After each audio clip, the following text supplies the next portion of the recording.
বাঁকুড়ায় প্রকাশ্য মঞ্চে ফের বিস্ফোরক মন্তব্য। বাউরি কালচারাল বোর্ডের বর্তমান চেয়ারম্যান দীপক দুলে খোলাখুলি কুলাঙ্গার বলে কটাক্ষ করলেন দলেরই এক প্রাক্তন বিধায়ককে। পার্টি হয়েছে, দুবার এমএলএ হয়েছিলাম, একটা বাউরি জাতির মানুষের কথা বলেনি, একটা বাউরি লোক বাড়িতে গেলে বলেনি এক কাপ চা খাও। তার হঠাৎ করে পিরিত জেগেছে, বলছে আমি নাকি বাউরি সমাজের কথা ভাবি, বাউরি সমাজের জন্য কাজ করব।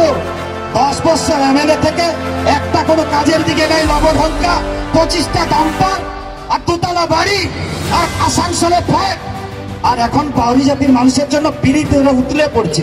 আসো, দলকে আমি এখান থেকে বার্তা দিতে চাই, যদি কুলাঙ্গার লোককে এই সালতোরা বিধানসভায় টিকিট দেওয়া হয়, তাহলে সালতোরা বিধানসভার দলিত জনজাতির মানুষ রাস্তায় নেমে বলবে এইরকম ডাম্পার লোককে আমরা ভোট দেব না।